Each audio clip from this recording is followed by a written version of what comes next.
भारतीय किसान यूनियन छढ़ूनी ने भाजपा पर लगाए आरोप। अलवर जिला अध्यक्ष ने बताया कि भाजपा ने न्यूनतम मूल्य की गारंटी एमएसपी बनाम एमआरपी, एक देश दो व्यवस्था। आखिर क्यों न्याय व्यवस्था में मजदूर यूनियन की मांग न्यूनतम कार्य अधिकतम मूल्य की गारंटी दी जा रही है, जिसके तर्ज पर भारत में भी सरकारी प्राइवेट कंपनी में 5 दिवसीय का कार्य प्रणाली लागू है, वहीं मजदूर से 12 घंटे कार्य करने का कानून लागू किया जा रहा है। सरकारी सेवाओं का निजीकरण कर मध्यम वर्ग के पारिवारिक सुख सुविधा को कमतर किया जा रहा है, जिससे वह अपने परिवार को बेहतर शिक्षा व चिकित्सा सुविधा उपलब्ध नहीं कर सकता। और उन्होंने आरोप लगाया कि जो सैनिक भारत के लोगों की रक्षा करते हैं, उनकी रक्षा के न्याय की जिम्मेदारी भी है। पुलवामा जैसे आतंकी पर भारत सरकार चुप है, उनके परिजन को न्याय नहीं दे सकती।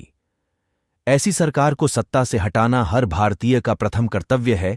इन्हीं प्रश्न पर 16 अप्रैल को न्याय सम्मेलन हो रहा है, जिस देश के सम्मानित सामाजिक कार्यकर्ता भाग ले रहे हैं। अलवर से प्रदीप घोयल की रिपोर्ट। देश में अभी जिस तरीके से लोकसभा चुनाव है 19 तारीख को होने जा रहे हैं, और जो हालात वर्तमान सरकार ने बना रखे हैं, जिस तरीके से तानाशाही सिस्टम बना रखा है, किसी को उठाकर किसी भी तरीके से जेल में उठा दिया जा रहा है, उसको स्टेज पर आ दिए जा रहे हैं, तो इसी संबंध में है। और दूसरा जो हमारे किसानी के मुद्दे, इस 2022 तक तो कहा गया था कि आय डबल कर देंगे, 2020 का आंदोलन हुआ, 750 लोग हमारे मारे गए।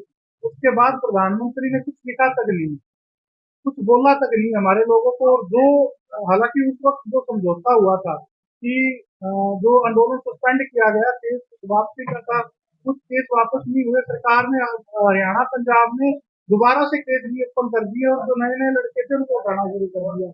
तो जो हालात देश में इस वक्त बने हुए हैं, उनके खिलाफ एक जितने भी क्रांतिकारी लोग हैं, सबको इकट्ठा किया जा रहा है। किसान संगठनों के चाहे नेता हो या जो क्रांतिकारी सामाजिक संगठन हो, सबको एक मंच पर लाकर सरकार के खिलाफ खड़ा किया जा रहा है। जो माहौल सरकार बना रही है, उससे डरने वाले नहीं है, हम लड़ेंगे और इस चुनाव में उनका जवाब दिया जाएगा। उसी के संबंध में ये महापंचायत की जा रही है, और लोगों को, भारत के लोगों को ये विश्वास दिलाना चाहते हैं कि हम खड़े हुए हैं, लड़ रहे हैं और लड़ते रहेंगे। मोदी की गारंटी का है तो बीजेपी तो ये बोल रहे किसान क्या जो भी किया 2022 में दुगनी होनी थी, किसकी होगी? हमारी तो हुई नहीं। अभी जो 50 किलो का यूरिया कट्टा होता है तो 266 रुपए का, उसको 266 रुपए का ही 45 किलो का कर दिया, और फिर 5 किलो कम करके 266 किलो का ही 40 रुपए का कर दिया। और बताओ फसल के रेट कहाँ बढ़े?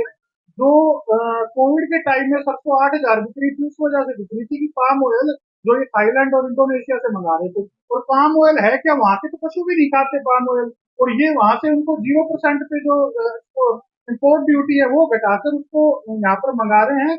और इस वजह से सरसों का किसान मर रहा है। आज जो सरसों की मिलें थी, भरतपुर जो सबसे बड़ी सरसों की मंडी है,